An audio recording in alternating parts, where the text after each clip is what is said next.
Hey, welcome back to my channel. It's your girl Sonja J, and I'm back with another teen mom, young and pregnant reaction video, as you can clearly see from the title.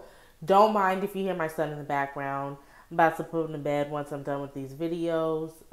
It's bedtime.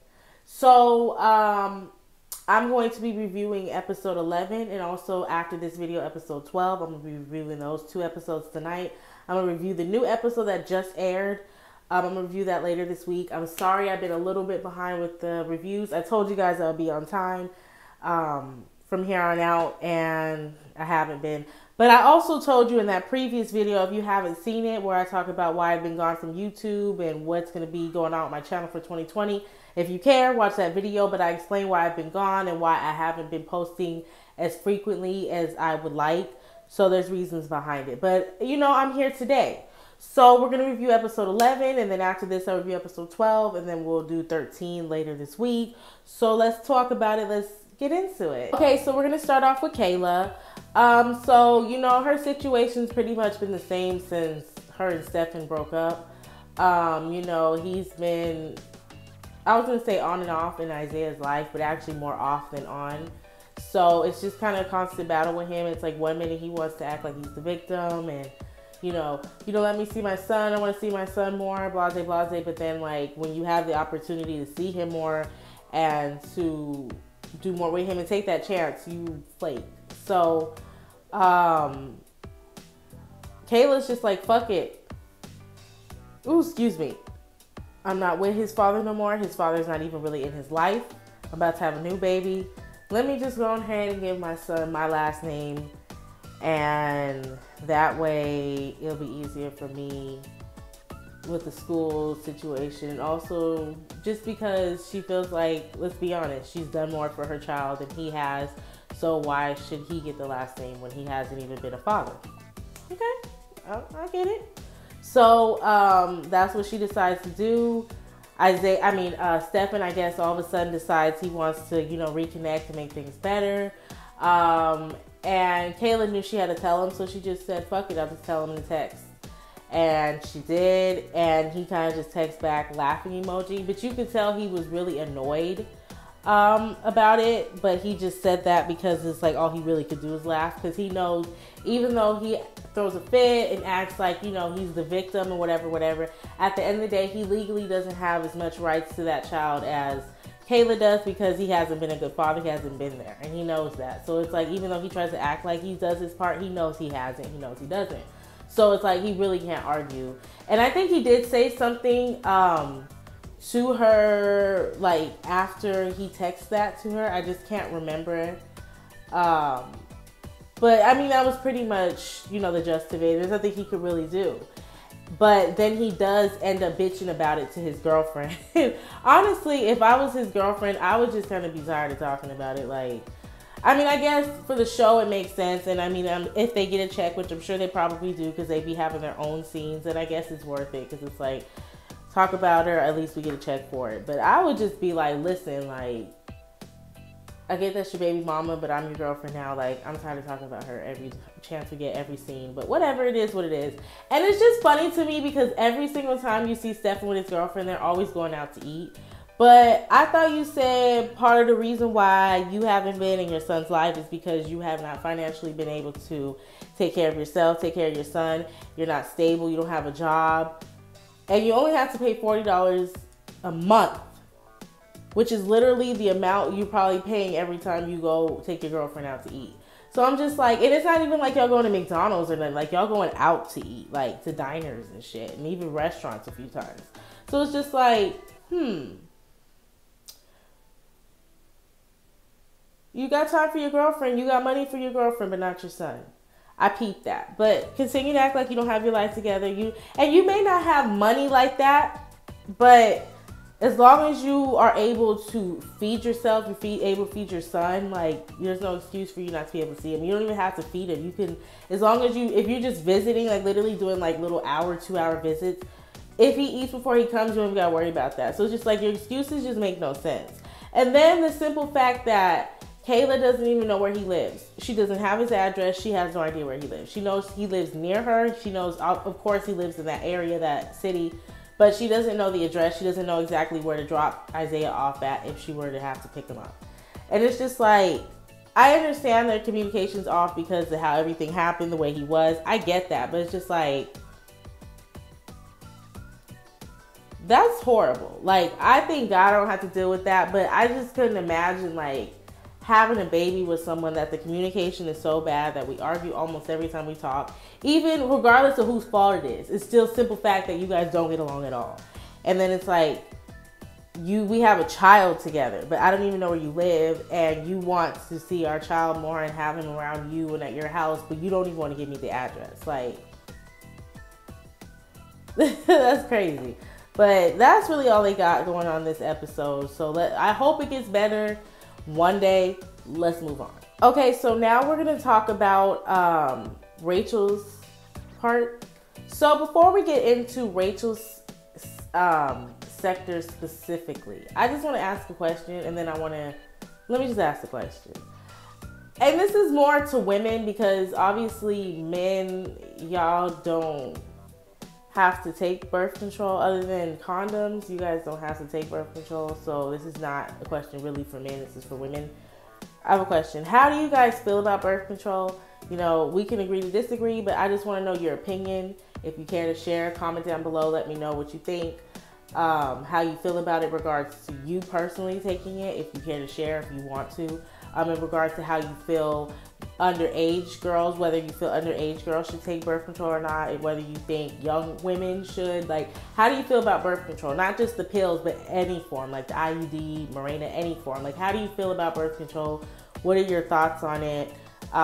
Do you feel like it's something that young girls should be taking? Like, I just want to know your opinions. I'm curious. Okay, so like, and the reason I ask that is because I'm like slightly conflicted on how I feel about it. Like, I can give you my opinion on how I feel about it personally, but at the same time, I feel the situation is different for different people, because some people's situation is like, they have to take birth control, or if they're not going to do birth control, they have to make sure they use condoms literally every single time, because they can't afford to, you know, just get pregnant whenever they want. So, and some women even take it for like menstrual cycle reasons and stuff. So there's different reasons for it, I guess. Like, you know, it depends on your situation. But I can say, like, for me personally, I don't believe in birth control. I used to take birth control when I was younger, like after I had my son.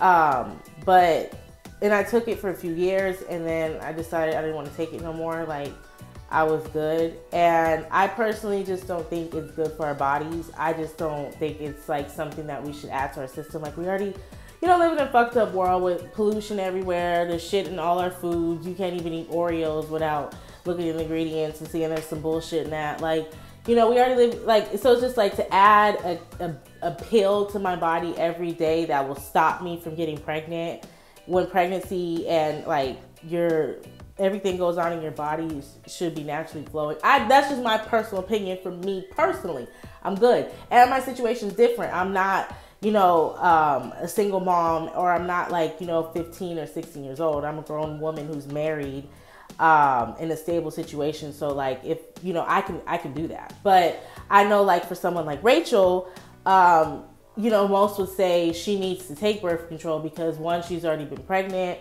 And if she's sexually active, especially with, you know, multiple partners, she use condoms, because that would prevent STDs. But then on top of that, birth control as well, because it'll prevent her getting pregnant again. So I can see that. However, I'm conflicted, because I feel like, with my personal opinion and my personal beliefs, I don't really feel like it's not that, and it's not like birth control will fuck up your body. Well, let me say this.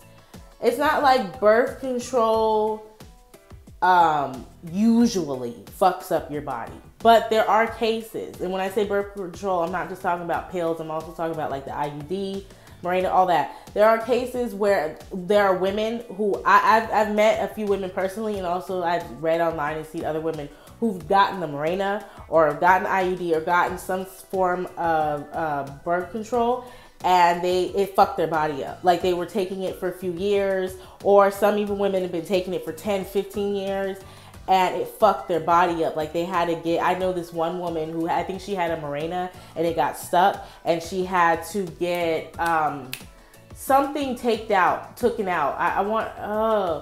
It wasn't her uterus, but it was something else. She had to get something taken out, and she had to have like a whole surgery, and she was out of commission for like 12 weeks. Like birth control could fuck you up. It doesn't happen all the time. It's not a normal thing that happens, but like, I'm just paraphrasing here, but like from what I know, what I've researched, like I say at least maybe 1 in 10 women have had bad, horrible experiences with birth control. So it can happen. So I personally don't believe that. Well, I don't take it. I don't believe in it. And I don't really think women should take it. But I do believe in condoms. I do think that she should use condoms, at least, if nothing else. You can use condoms because it prevents everything. It prevents pregnancy, and it also prevents STDs. Just as long as you don't poke a hole in it or any weird shit, you know, your condom is, you know, straight, good to go, not fucked with, then yeah, I think she should at least do that. So just let me know your opinion on the situation, what you think about that. But, you know, as you can see, she's not being safe. She's not being careful. She was fucking with Drew, and then she wanted to be back with Jacob. And, you know, then she's fucking Jacob. And it's like, I understand she's young, so I'm not really judging her too harshly. I just feel like at the same time, it's like, but you have to be wise enough to learn from your mistakes. And it's like, I understand you're young, but since you decided to keep the baby and you're raising the baby, you have to learn from your mistakes. Like, being young isn't an excuse anymore when you are a mother. And it's kind of unfortunate, but it's true. And it sucks because it kind of becomes more of an excuse for men than it does for women, even though we're, you know, young too, a lot of, like in her situation. But, you know, it is what it is. But it's like when you're a mom, you can't do that. And when you're a father, you can't either. Just a lot of fathers get away with it, but you can't either. And so it's just like, she needs to be more cautious. You already have a child. You can't afford another child. You know, and the mom, you know, is upset about it. She has a breakdown talking to her boyfriend about it. She feels bad. You know, she even mentions that she feels kind of like it's like a, I forgot specifically what word she used, but basically she was saying it was like a generational curse.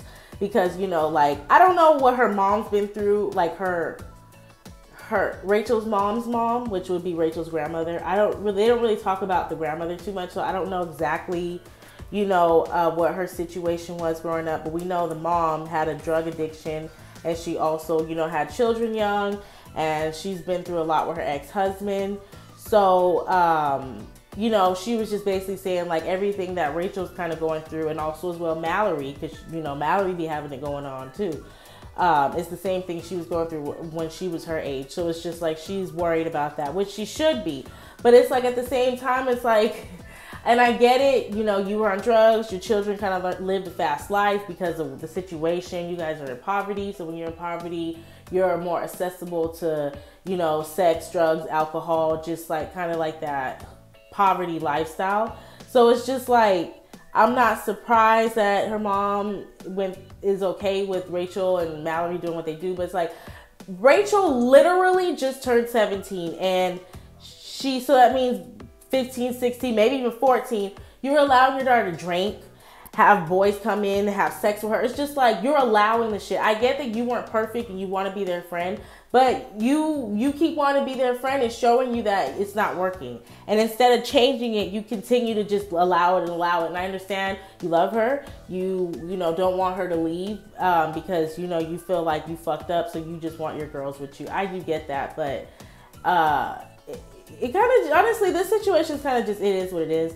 There's really nothing you can do about it. It's just going to have to play out the way it plays out. The only thing that you can kind of do to change the situation and maybe stop things from happening the way it may happen if Rachel continues to do what she does, and not just Rachel, but Mallory too, is if you guys go to counseling. That's the only way I can see that happening. And also like go to maybe like a life coach as well. Like not just one of them, but both of them. A counselor and a life coach. Go to both, you know, figure out some things, heal some things. And then also have someone help you guys to learn how to make your life better and make better choices. Because I really feel like the situation that's going on in that household is so like toxic and deep that it's not just going to be fixed by a simple, oh, Rachel just break up with Jacob and Drew.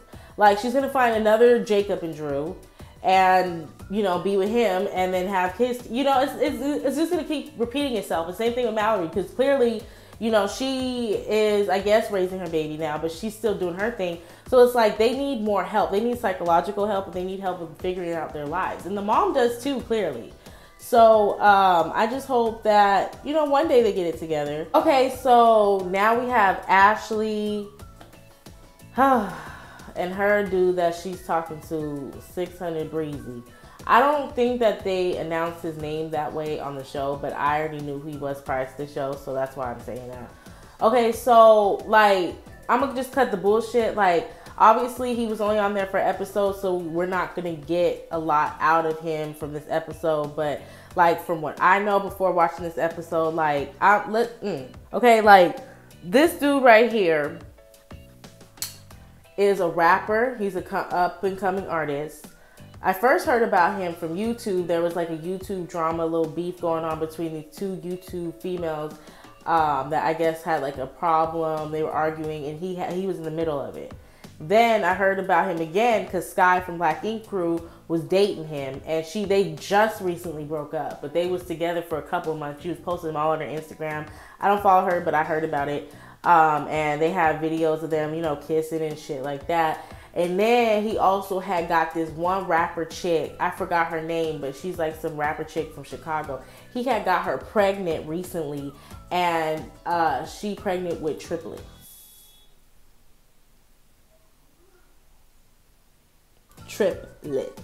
Triplets.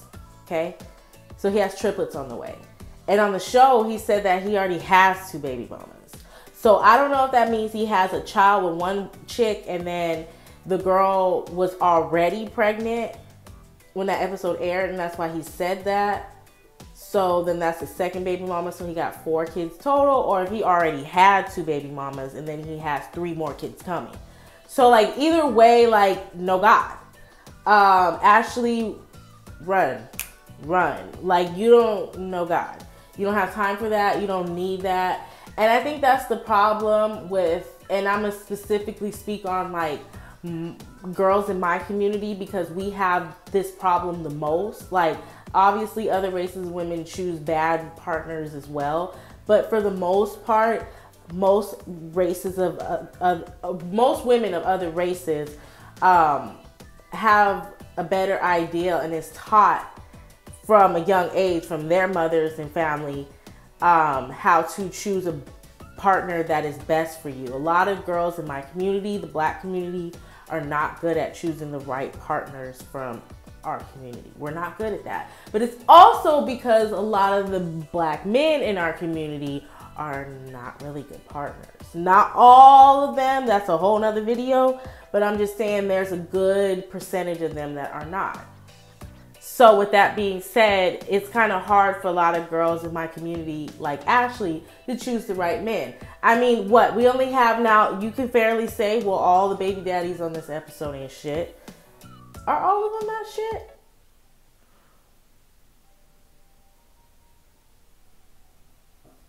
Bar ain't shit.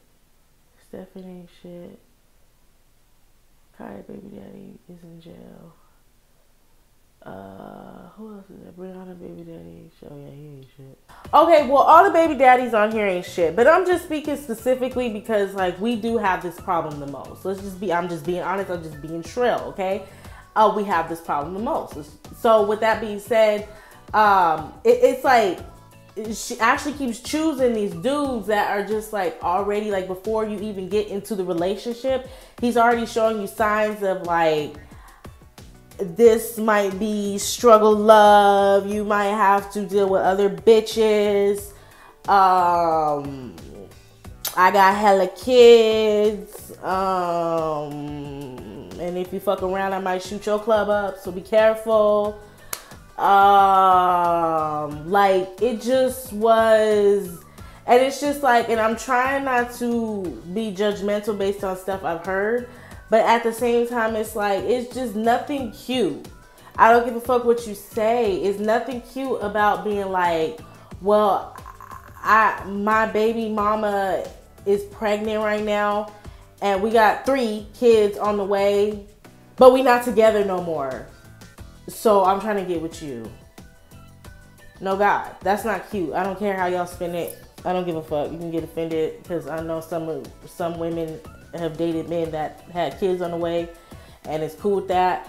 That's not cute. I don't give a fuck what you say, and I ain't never gonna be cool with that. That's just me.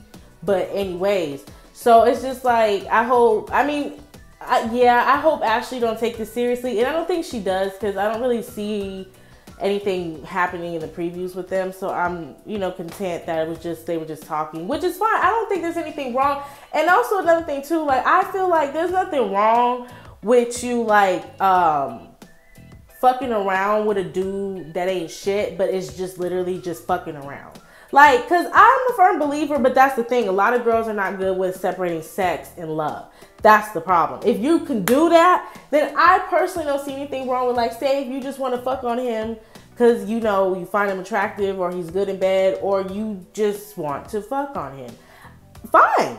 As long as you don't get invested and think that this is going to go somewhere and try to make it a relationship, but like, just keep it at what it is, sex. And then once you get with a dude that's of caliber, then leave him in the dust and move on. But the problem is a lot of girls are not good at that. So it's just like, there's no point in even entertaining guys like that, especially when you're not trying to deal with guys like that. Why entertain them?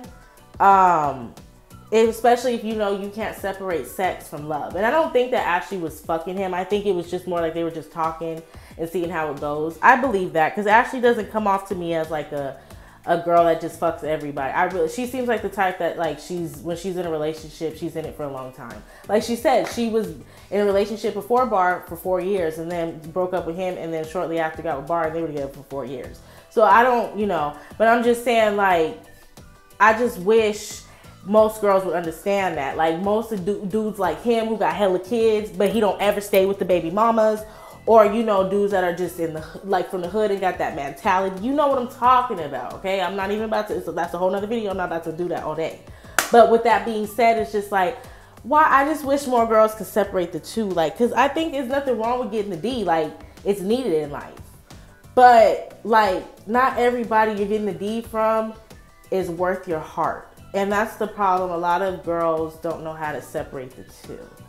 But with that being said, and that's why I'm saying that, because I feel like if she was just talking to him, she should have just kept it. She was just talking to him off camera. Like, I don't feel like he should have been on the show. Because one, I'm going to just go ahead and say, I feel like he's an opportunist. With him having that YouTube beef between the two YouTubers, that was one way to get more people to know about him, because I never heard about him before that. Then him fucking with Sky and having Sky post him all over her shit. And then now he's on Teen Mom for a clip with Ashley. Like that, I don't know. It just comes off that way. And let's just be honest, most of the time when you see one girl who's messed with different dudes in different genres, but they all got money, you'll be like, she's an opportunist. So let's keep that same energy. I feel the same way about him, period. And with that being said, like, I just feel like if she was talking to him, there's nothing wrong with that, but he just didn't deserve airtime. Like, he should have just stayed in the text messages where he was. That's just my opinion. And if she was going to see him, she didn't have to tell the camera crew, because they didn't need to record him. But, I mean, it made for TV, for episodes, so whatever. She posted him on her Insta story, and Bar acted like a bitch. And I'm just going to say it. I had to say it. Fuck you mean. I don't care. Fuck it. Like, I like Bar, but at the same time, I don't like him. Because he just does too much fuck shit, too much bitch shit. And it's annoying. It's like, I can understand you feel some type of way. You're still in love with Ashley. That's fine. But the extremes you go to when you're mad, Bar, is just like, it makes people not even want to fuck with you no more. Because it's like you go too far. Like, it's one thing to be upset. It's one thing to say things you don't mean. But it's another thing to say things that literally hurt. Like, for you to sit here and talk about you need a DNA test because you're mad Ashley said you don't do shit for your daughter. Like, I mean, and it's not our business, so we don't necessarily need to see the text messages. But I will say, I mean, I do believe Ashley. I do believe she said what she said. And because he's mad, he heard or read what he wanted to read and replied to hurt her.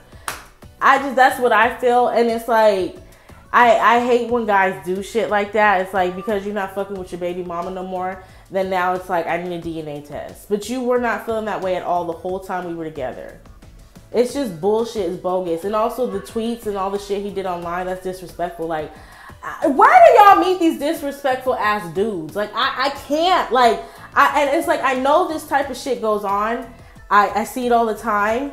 It's just like, it still baffles me. It bothers me and baffles me. Because it's like, I don't understand how, like, so many women, especially women in my community, and I keep saying this because it's so true. And the main times I see bullshit, I see fuck shit, it's girls from my community. Hence Ashley, hence Kaya. Like, her baby daddy's in jail. He literally can't even see his child if he wanted to because he did some fuck shit and went to jail. Like, it's just like, anyways, I don't know where y'all meet these type of dudes, but y'all need to send them back, okay? Don't go back over there no more. Find someone else from somewhere else. Like, no God. So, Barney needs to get together. Will he? Who fucking knows? Okay, so now we're going to talk about Brianna. I have to be honest. I'm going to just throw it out there. Brianna's storyline is the boringest storyline of the whole franchise now, which sucks because her storyline used to be one of the best. And because Lexi's no longer there, and then you got Rachel with like a whole bunch of shit going on every week, and then Bar ain't shit, and Stefan still ain't shit. Like, Brianna's storyline has dropped down to the boringest. I just have to say that. But, okay, so her health insurance kicked in. That's good for her. They're gonna cover her costs, so that's good. So she's feeling better about that. I guess she's kind of just, you know, putting her baby daddy drama on hold for now. She's still dealing with it, but she's focusing on her right now, which is a good thing. So her mom encourages her to go on dating apps to meet new people in town. Now, listen, I'm trying to be optimistic about this suggestion her mom gave because I understand and believe that she does have good intentions. Obviously, it's her daughter. She wants the best for her. I'm sure she loves and cares about her, so she doesn't want to purposely put her in harm's way. I'm sure she feels like this really might be a good way for her to meet new people. And, you know, this is probably what she really feels is a good idea for Brianna.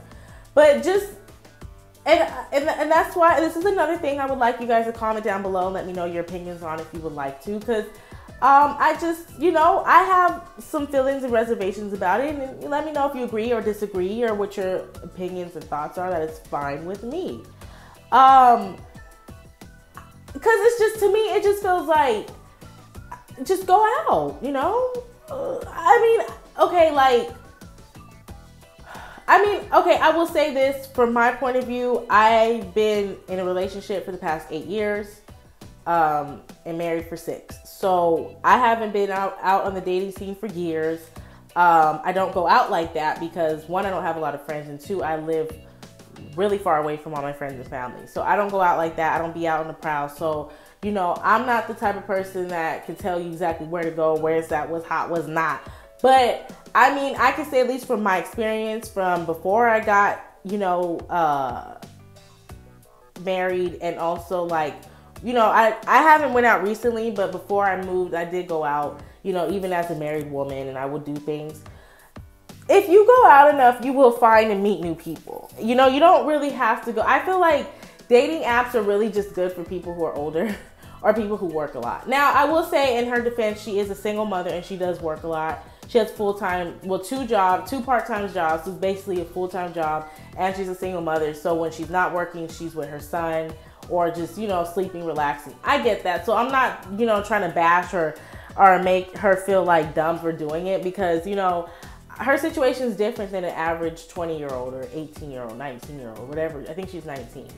But at the same time, I just feel like dating apps isn't the answer. I just feel like at least just try to go out on your own and do things on your own for a while. And then after maybe a year, you still haven't met anyone, then, you know, do the dating apps. Because I feel like, one, it just, like, I feel like you'll get more of a realistic chemistry from somebody if you meet them in person first. Like, you actually get to know them first, and then it's like you exchange numbers and, you know, talk on the phone and stuff. Because it's just like, a lot of the time when people do dating apps, it really doesn't work out. I'm not saying it never does. And still, even when you meet people in person, it doesn't work out too. But it's just like, I don't know, just something about dating apps. I just feel like it's not really for everybody. And I just feel like with Brianna's situation, with her being young, she's still young and vibrant enough to just go out and meet people. She doesn't really have to do the dating app thing. Like, I feel like that's something for people who are more permanent, you know? And then two, but I'm not judging. I'm just saying I just don't think that's the best move for her. And this is the main reason why I don't think it's the best for her. Because Brianna's very clingy. She's one of those type of people that when she's in a relationship with you, she's on your balls. Like, it's like, Brianna, you just met him last week. Calm down. But because of the way she is, she got that, I don't know what you call it, that natural love bug in her. I don't know what, you know how those type of people, and there are guys like that too, who like every time they're in a relationship, it's like they literally want to marry that person like the next day. Like, oh, I love you so much, let's get married. Like, it's just like they go too far with it too quickly, and it's like, whoa. And with Brianna being that type of girl, I don't think dating apps is the best thing for her. Especially with a lot of people on those type of apps not being who they say they are. And also a lot of them have different and sometimes bad, sometimes good, sometimes weird intentions. So it's just like, I don't really think that was the best place for her. I get the mom had good intentions, but I just didn't think that was the best suggestion because Brianna took it and ran with it. And watch, she's gonna find somebody in the next episode, and then that's gonna be her new boo, and we're gonna see them all season. So it's just like, Okay, so now we're gonna talk about Kaya. So Kaya and T made up from the last episode. So basically now we're moving on to Kaya's mom feels like Kaya and her mom-in-law, I don't remember the lady's name, but her baby daddy's mom, should rekindle, should talk, should get along. So one, she could see the baby and, you know, just to put all this shit behind them. So she says, you know, basically she feels like they should seek professional help and go to like a therapist or a counselor to, you know, hash out the problem, the issue, and get through it. And so they do. At first, Kaya wasn't here for it. She was like, no, I don't want to do that. She said, but then she kind of thought about it, especially after T was like, maybe you should do it. So she thought about it and then eventually was like, okay, I'll do it. So they go. And I can't wait to get into next week because I have a lot to say. I mean, next week. Well, I'm about to do the review for the next week's episode next. So you're about to see that right now. And I can't wait to review Kaya's part of that for the next one because I have a lot to say for that episode. But all I'm gonna say is, you know, they went to the what is it called, the session, and it started off kind of good, but then it got rocky and then it got heated. You know, Kaya walked out because, you know, she just kind of felt like the mom-in-law didn't really want to take accountability. I feel like she was taking accountability, but at the same time she wasn't being empathetic to the fact that Kaya wants you to not only take accountability, but also apologize for what you did. And she's not really getting that. She's just kind of thinking it's just like, okay, I said I did it, so let's move on. But like Kaya's like, that's not good enough. I need you to, yeah, take accountability for doing it, but then also like realize it was wrong and apologize for the wrong you did. And then I can move on. So it's kind of like they're halfway there, but they're not all the way there yet. So let's talk about it in the next episode because I'm going to get to that right now. So if you like this video, like it. Subscribe if you would like to subscribe. Comment down below if you want to, if you have any comments, questions, or concerns. And I haven't said this in a while, but comment down below and let me know. Oh, wow. I haven't done that in a while, and that was kind of hard to do because, like, I've been congested a lot lately. I can't say that word right. Congested. There we go. A lot lately. So, like, it's kind of hard to sing these days. Like, I don't really sing too often, but even when I try to sing with music in the car and stuff, like, I gotta, because I be congested. Like, it's really annoying. But anyway, subscribe if you want. I'll see you soon in the next video if you want to watch the review to the next video because I got a lot to say about that Kai situation and other girls too. So let's get into it.